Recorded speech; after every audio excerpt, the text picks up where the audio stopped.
¿no? Que es lo que más frecuente vamos a encontrar ahora cuando trabajemos la parte de anemias. Y por eso insisto en que para poder manejar las anemias es importante hacer la clasificación fisiopatológica, ¿no? Como regenerativas, o si ustedes quieren, viendo la cantidad de reticulocitos que se encuentran en el examen de sangre. De tal manera que tengo una anemia con reticulocitos aumentados. Eso significa que la médula O está formando adecuada. Esa es lo que se llama una anemia regenerativa o lo que hemos llamado una periférica. Y voy a tener otra anemia en la que voy a encontrar los reticulocitos disminuidos. Esa viene a ser una anemia regenerativa, problema central. Y vamos a encontrar una anemia mixta, diferencial entre regenerativa y central. Hemos visto las regenerativas a la cabeza, las anemias hemolíticas.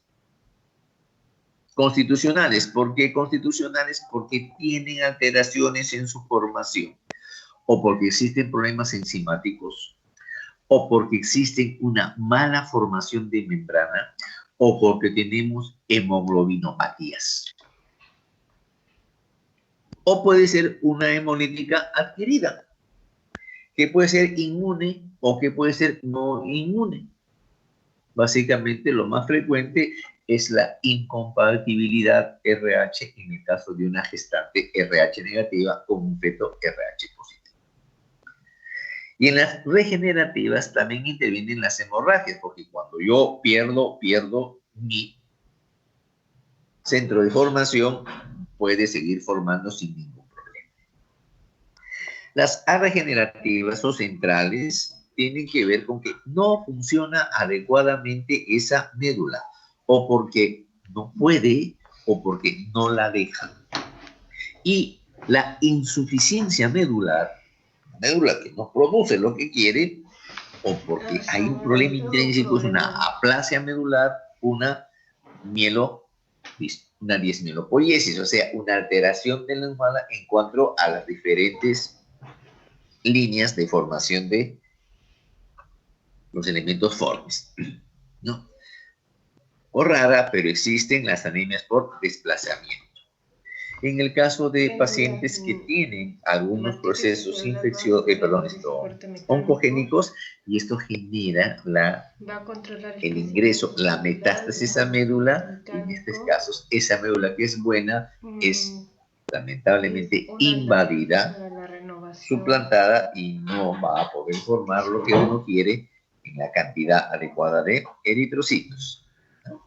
Y lo que más frecuente vamos a ver por déficit de factores. O sea, para que la médula pueda formar la cantidad adecuada de eritrocitos, necesita de sustancias nutritivas, los famosos factores. A la cabeza, fierro. Si no tengo fierro, por muy buena que sea mi médula, no va a formar eso. Tengo fierro, pero me falta vitamina B12. Va a servir de soporte mecánico. O tengo fierro y me falta ácido fólico. Ayuda de soporte mecánico. Entonces, ven ustedes, esta clasificación es una clasificación más fisiopatológica que nos lleva a encontrar las causas de los procesos que determinan la anemia.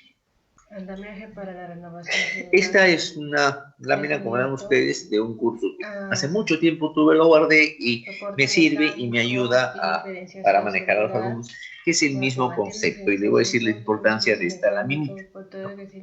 Las regenerativas, ya sabemos, insuficiente producción. Es un poco más específica. Fallo en la célula potencial, la stem cell. Anemia plasmática. No se forma. Anemia en leucemias y síndromes mielodisplásicos. Anemia en la invasión por tumores sólidos. Anemia en enfermedades por depósito lisosomal y anemia en mielofibrosis. Y acá estamos hablando de específicos procesos patológicos. Puede que sea un fallo en las células progenitoras. almacena y Un presenta poquito más, no es en STEAM, en reguladoras. progenitoras. Aplasia pura de glóbulos rojos. Entonces también, Fallo en aparte de hacer todo función eso, renal. va a almacenar Enfermedades un crónicas o ambiente enfermedades endócrinas. tisular. Y luego tenemos Establece un falla en las células microambiente precursoras. tisular. Las fallas por falta de vitamina B12 o ácido fólico, las anemias megaloblásticas y entra ahí la anemia ferropénica. Recuerden ustedes que, y esa es la confusión de muchos alumnos, creen que la anemia ferropénica, la más frecuente en el Perú, es una anemia regenerativa, ¿no? Es una A regenerativa. Entendamos, si no hay fierro, no puede generar, no se puede producir mayor cantidad de glóbulos rojos. Y en las regenerativas, ¿qué tenemos? Aumento en la destrucción o pérdida, y hemos visto la hemorragia, cualquier tipo que sea. Tenemos la hemólisis, moléculas y reguladoras. acá más específicos, miren, hereditarias, defecto de membrana, defecto de la globina y defecto de las enzimas. Y las hemólisis adquiridas, ¿no? Las macroangiopáticas por trauma, las microangiopáticas, las autoinmunes y por el hiperesplenicismo. Entonces, todas esas son anemias. Si ustedes ven, el cuadro es el mismo, lo que pasa es que este es un cuadro mucho más fino. Esto es un cuadro referencial. Cuando hagan hematología, tienen que tener ese conocimiento. Como estamos haciendo la fisiopato, solamente hablamos de los dos primeros cuadros. Miren, más fácil así. Ahora, otro error, y que por favor desde ahora acostúmbrense.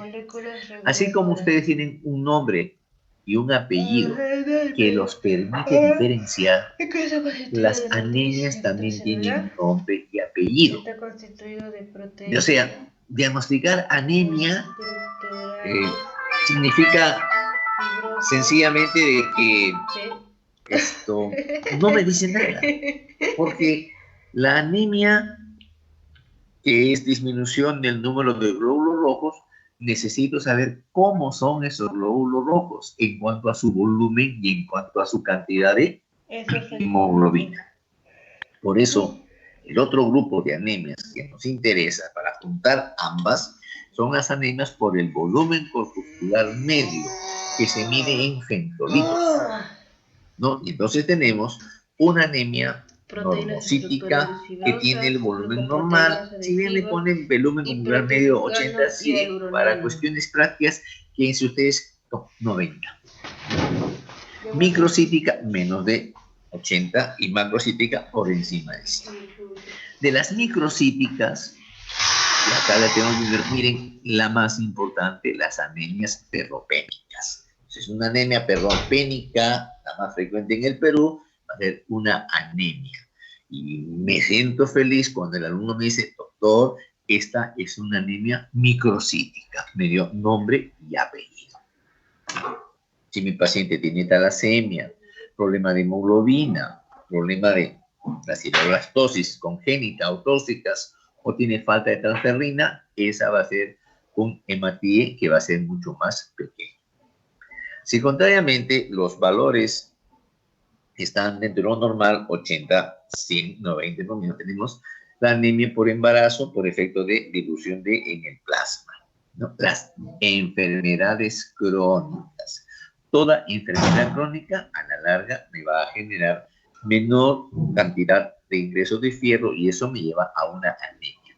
Como es un proceso crónico que va de a poquito, eso permite que el hematíe mantenga su tamaño, ¿no? En las aplasias hemolíticas, pedas agudas, lo que ocurre, ven ustedes, que se forma y se destruye rápido, por eso que el hematíe llega a tener su tamaño normal. En cambio, las macrocíticas, mayor de 100, megablástica, en los ancianos, ¿por qué? Porque recuerden que nosotros necesitamos ácido fólico y B12 como factor de absorción para poder obtener buenos niveles de fierro.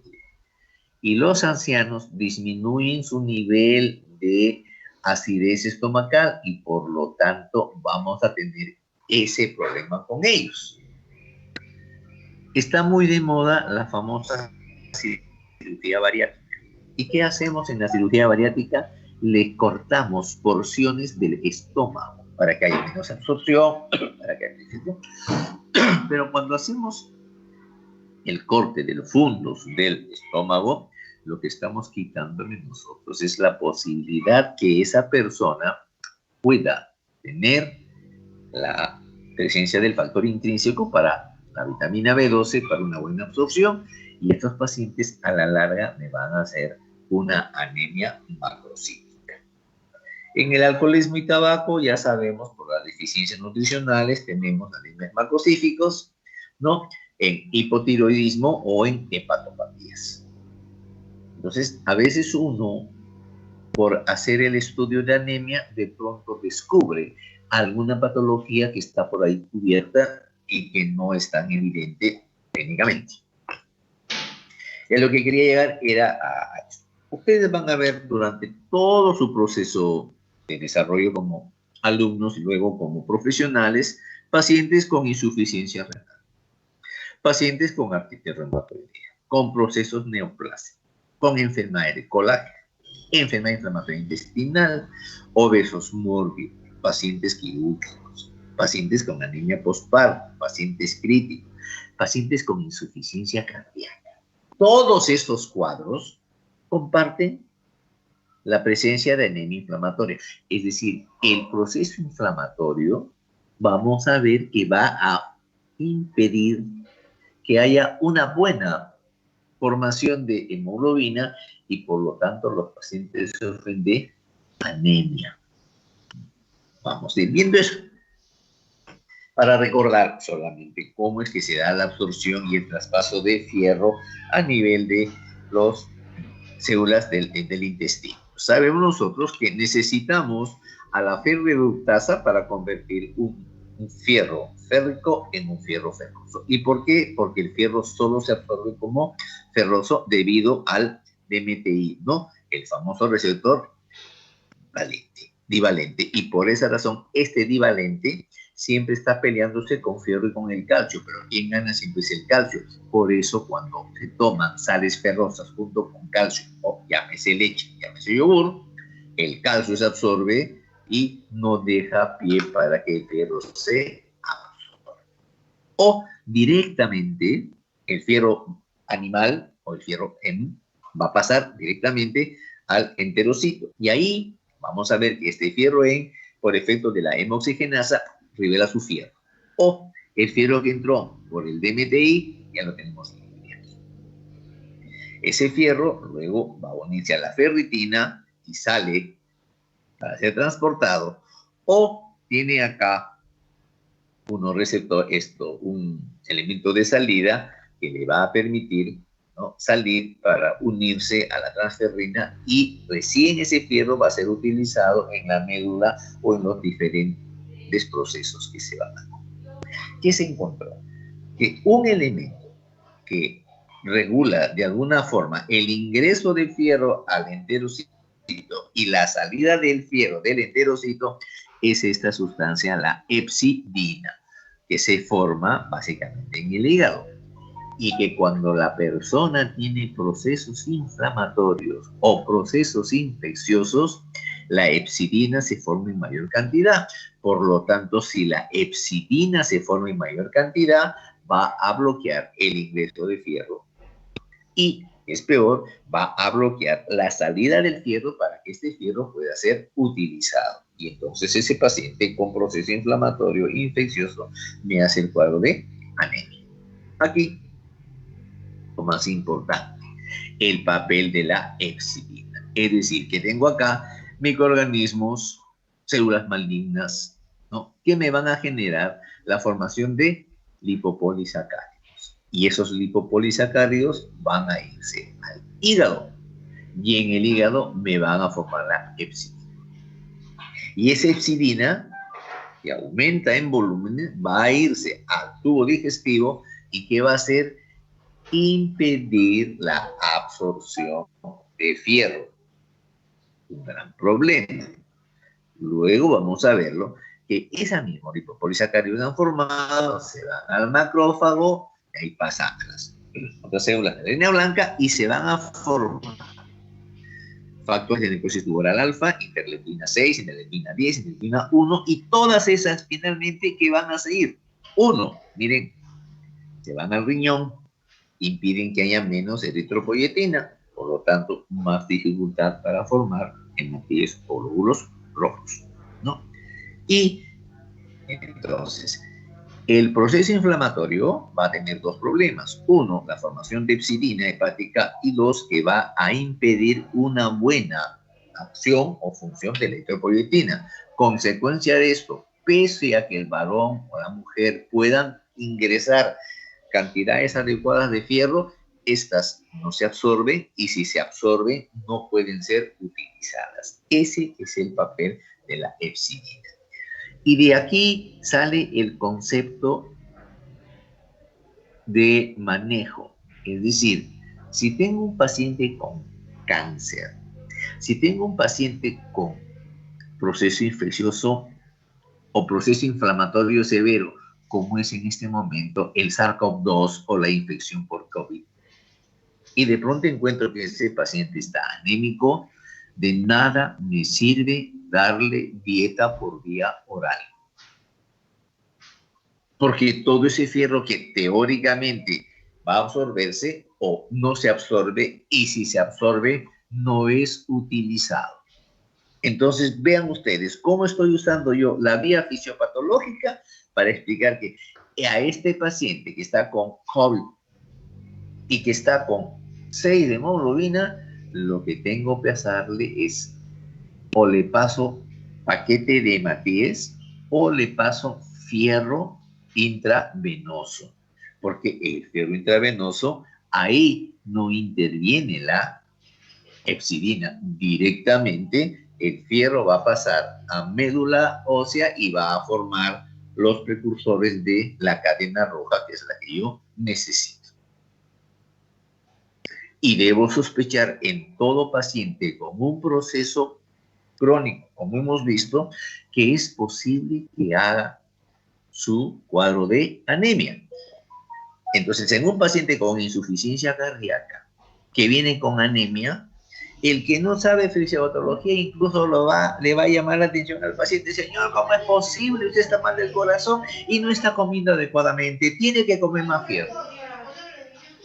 Y por más fierro que va a comer, vamos a encontrar que por el proceso inflamatorio no se va a absorber y no vamos a tener adecuados resultados. Vuelvo a repetir, estoy usando mi proceso fisiopatológico para hacer mi parte de tratamiento. Sigamos. Y acá les pongo el ejemplo. Pacientes con insuficiencia cardíaca congestiva. ¿Tienen insuficiencia cardíaca? ¿Qué va a hacer la insuficiencia cardíaca? Va a hacer que haya menos perfusión a nivel renal. Y si hay menos perfusión a nivel renal, vamos a tener menos función renal o una disminución de la función renal. Y si la función renal está disminuida, tengo menos eritropoyetina, que es la que va a estimular a la médula ósea para que se presente, pero para que se produzca mayor cantidad de elementos de la serie roja. Un paciente que tiene una función renal disminuida, además también va a tener proteinuria, ¿no? Ese paciente que tiene insuficiencia renal, insuficiencia cardíaca, además, como hemos quedado que es un proceso inflamatorio, aumenta el factor de necrosis tumoral alfa, disminuye perfusión, ¿no? Y eso, ¿a dónde va a llegar? A la médula ósea. Y sin embargo, además, como es un insuficiente cardíaco que no come bien, va a tener pues déficit nutricional, problemas de vitamina B12, de ácido fólico y de fierro, con lo cual con mucha más facilidad tenemos el problema de anemia. Y además en este cuadro mezclamos la parte de insuficiencia, ¿no?, con los mecanismos fisiopatológicos que no son los mismos para la clase 1, para la clase 2, para la clase 3 o para la clase 4 de insuficiencia cardíaca congestiva. Entonces, Cuando ustedes analicen a un paciente que presenta un cuadro anémico, si bien es cierto, Todavía primero estoy nos vamos de desayunando. frente a ver Ah, todo qué lo que tiene triste. que ver con línea roja, todo lo que tiene que ver con ingreso de Ah, fierro, qué raro lo que metabolismo de veo. fierro y manejo el manejo del organismo, de los elementos constitutivos. También tenemos que ver los otros procesos paralelos que influyen para que esta anemia se mantenga, aumente o pueda disminuir. ¿Qué les estoy diciendo? Que conforme vayamos avanzando en los diferentes temas, vamos a ir juntando todos los mapas fisiopatológicos, todos los procesos fisiopatológicos, porque cuando un paciente viene por una dolencia o se le descubre una dolencia base, índice, principal o prominente, esa dolencia trae a su vez a otras paralelas, que es razón, como buenos clínicos que somos, de llegar a personas. Entonces vamos a ver lo que siempre le digo. ¿Qué tengo yo? Paciente que tiene disminución de hemoglobina. ¿Qué va a pasar con estos pacientes con disminución de hemoglobina? Definitivamente su demanda tisular de oxígeno va a estar insatisfecha, va a ser insuficiente. Y si no tengo energía, tengo lo típico: astenia, fatiga, palidez, disnea y taquicardia. Y ustedes, basados en estos datos clínicos, me hacen el síndrome, diagnóstico de síndrome anémico. Todavía otros se dan más de, sí, pero yo he visto que el paciente que hace la boquera, ¿no? O hace la rotura de los ángulos de los labios, que se le habla, ¿no? Glosito, o el pelo se le cae, eso ya es un grado marcado de un síndrome anémico. Lo puede hacer. Acá viene. Entonces, ¿cuál es el gran problema? El sujeto tiene disminución de fierro en el plasma. ¿Eso qué va a generar? Disminución del volumen de eritrocitos o disminución de hemoglobina. Lo que llamamos, pues, la anemia. ¿Correcto? Entonces, esa disminución de hemoglobina, y a todo esto, recuerden que el marcador de anemia más tardío es la hemoglobina. O sea, es el último en aparecer y el primero en desaparecer. No olvidemos que nosotros tenemos un depósito de fierro. De ese depósito de fierro salen el fierro para formar la hemoglobina que va a estar dentro de los hematíes. ¿No? Entonces, cuando empieza a faltar fierro, y luego tenemos la hemoglobina, en un primer momento vamos a ver que este individuo lo que tiene es una disminución de sus depósitos. Sin embargo, la cantidad de hemoglobina que tiene el glóbulo rojo y la cantidad de hemoglobina total se mantiene, pero está en ferropenia. Si el proceso de ferropenia continúa, los glóbulos rojos van a empezar a tener menor cantidad de hemoglobina, van a tener menos color y hablamos de la hipocromía. Pero todavía la hemoglobina se mantiene en valores, entre comillas, normales. Y finalmente, cuando ya se depletaron los depósitos de fierro y la cantidad de hemoglobina ha disminuido cuantitativamente en los hematíes, es que recién disminuye la hemoglobina. O sea que cuando yo le digo a un paciente, oiga señor, usted tiene 10 de hemoglobina, ese proceso no es de hace un mes ni de hace 15 días. Ese es un proceso que mínimo tiene 6 o más meses. Conociendo este concepto fisiopatológico, entonces cuando voy a curar, entre comillas, la anemia, que le voy a dar fierro para que el sujeto necesite, como el último en aparecer en hemoglobina, ese es el primero en desaparecer. Entonces yo le doy fierro a mi paciente y de pronto al mes la hemoglobina ya le subió a 12 o 13. Uy, señor, ya se curó. No. He aumentado el nivel de hemoglobina externa, el que se está rotando por todo el cuerpo. Lo que yo necesito para decir que he curado una anemia es que le he dado recuperado sus depósitos de fierro. Por eso ese paciente que hoy día viene y dice, doctor, mire, ya tomé un mes el fierro y me he recuperado. No, no, no. Tú me sigues tomando 6 meses a 9 meses porque lo que yo necesito es repletar tus depósitos de fierro. Y eso se logra con el tiempo. Para que vean la importancia de los depósitos de fierro. ¿Cuánto ingerimos de fierro nosotros al día por boca? 1 a 2 miligramos. 1 a 2 miligramos. Pero para formar los hematíes necesitamos 18 miligramos. ¿De dónde salen los 16 miligramos que me faltan? Del depósito que tenemos. Por eso cuando poco a poco se empieza a repletar, a disminuir ese depósito, por eso mientras todavía tengamos algo de depósito, la hemoglobina se mantiene, entre comillas, en valores normales. Una disminución de hemoglobina me está diciendo este paciente ya no tiene depósitos de fierro. Y un aumento de hemoglobina solo me dice ha aumentado la hemoglobina. Durante más tiempo tendré que ver yo dosis de fierro para que pueda tener sus depósitos completamente llenos. Entonces, volvamos a lo mismo, que a veces se me da por hablar cosas. Entonces tenía este paciente. Si tiene disminución de hemoglobina, miren ustedes, va a ser una anemia, sí, pero hemos dicho que ese hematía va a ser más chiquito, microcíclico, y menos cantidad de hemoglobina, hipocrónica, deficiencia de fierro. Correcto. Vamos a ver, tiene pocos reticulocitos. No, vamos acá. Vamos. Ahora, vamos acá.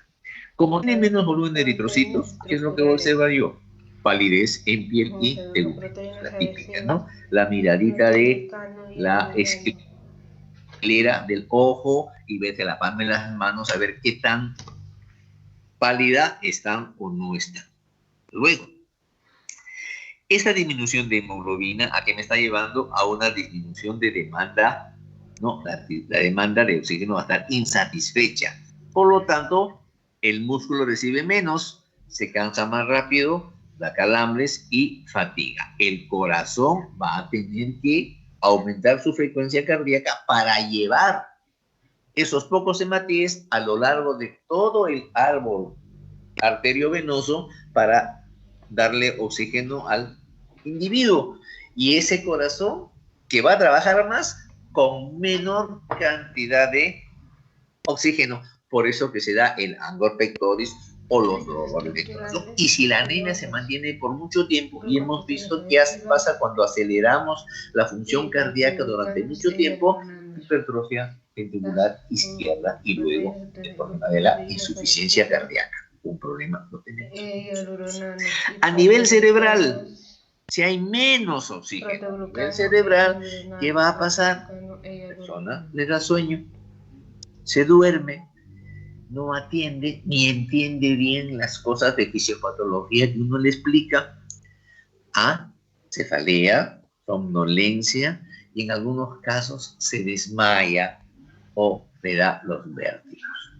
Problema básicamente de falta. Esta falta de oxígeno que va a ser un estímulo pulmonar, por lo tanto que vamos a tener aumento de la frecuencia respiratoria para tratar de compensar esa carencia de carrier con mayor cantidad de oxígeno, ¿no? Y finalmente el individuo en general va a tener un individuo asténico, hipodinámico, tranquilo, ¿no? Que no quiere hacer nada o que no puede hacer nada. Miren ustedes, solamente con la titular. Ahora, este problema de la disminución puede tener una respuesta neuroendocrina y ahí la redistribución del flujo sanguíneo. El cuerpo se defiende como sea. Y entonces tengo una vasoconstricción y esto nos lleva a la intolerancia al frío. La demanda de falta de la disminución de la necesidad de oxígeno, ¿a qué nos va a llevar? Hipoxia, y la hipoxia hemos visto me lleva a una acidosis láctica. Y la acidosis láctica, ¿qué va a ser? La curva de disociación oxígeno-hemoglobina no. Se va a la derecha, con lo cual las cosas empeoran. Esta demanda vamos a ver que va a generar que en los hematíes se forme el 2,3-difosfoglicerato. ¿Y qué hace el 2,3-difosfoglicerato? Me bloquea el efecto Bohr, es decir, va a disminuir la afinidad oxígeno-hemoglobina para permitir que la hemoglobina ceda fácilmente el oxígeno a los diferentes tejidos. Acá estamos. Listo. Ahora bien, seguimos entonces. Esta disminución de hemoglobina, cuando ya es severa, menos de 7,5, de hemoglobina, la anemia severa, vamos a tener a disminución de la resistencia vascular periférica y disminución de la viscosidad de la sangre. Por lo tanto, el gasto cardíaco va a estar aumentando. Tenemos problemas de alteración hemodinámica por el gasto aumentado, ¿no? Un proceso circulatorio hiperdinámico. ¿Y a qué me va a llevar esto? Frecuencia cardíaca aumentada, presión arterial disminuido. Y como estoy haciendo trabajar mucho al corazón, aparece el famoso soplo inocente de anemia o el soplo en APES. Y como les conté, o hemos visto en la insuficiencia cardíaca, finalmente la cardiomegalia tardía. Eso, como lo vemos en la parte de laboratorio, hemos dicho el diagnóstico de anemia microcíclica hipocrónica. La disminución de reticulocitos, ¿no? Menos ferritina, vamos a ver acá, y a nivel de las placas, la famosa placa de toras con cardiomegalia, que ustedes ya han aprendido, el índice cardiotorácico por encima del 50%, o el índice de Sokolov por encima de 40%. Como ven, estamos utilizando todo lo que hemos ido aprendiendo para explicar el índice gasoláctico. Vuelvo a repetir, la anemia no es una enfermedad, es un proceso metabólico. La anemia se va a presentar para agravar, para complicar una serie de patologías, ¿no? Y eso ha sido todo lo que yo les quería dar en este pequeñito seminario sobre la parte de anemia. Recuerden que en el Perú la primera anemia es la anemia ferropénica por falta de ingresos. Recuerden además que entre el hierro M o hemo y el hierro no M o hierro vegetal, el hierro vegetal se absorbe menos, es menos eficiente. Si yo quisiera compensar mi falta de fierro o mi anemia comiendo hierro no M, o sea, hierro vegetal, que viene en las espinacas, que viene en las acelgas, puedo hacerlo. Pero miren ustedes, comerse un bistec de hígado de vaca de 250 gramos me da la misma cantidad de fierro que tener que comerme 10 kilos de espinaca. Eso para que den una idea que cuando queremos hacer manejo de anemia, tenemos que trabajar fierro animal, vísceras, sangrecita, carne roja, carne blanca, porque lo que me da las verduras es un hierro que se absorbe muy poco y es un hierro que no es eficiente. Y eso es, como les decía, todo lo que quería conversar con ustedes. ¿Alguna preguntita que tuvieran? A ver, chat acá. ¿Quién me ha puesto en el chat? Me están dando el favor que así coman espinaca. Yeah. No, y lógicamente ya esto genera discusiones respecto a los que son veganos y vegetarianos y van a ver, díganme todo lo que ustedes quieran, pero si se trata de anemia, los veganos están en total si bien pelearán mucho sobre sus vegetales, ¿no? Pero lamentablemente están en desventaja frente a los que tenemos la suerte de ser omnívoros. Listo. Entonces, Ha sido un gusto, muchachos. Vayan a comer rico el día de hoy. Coman anticuchos, coman sangrecita, coman hígado, coman vaso.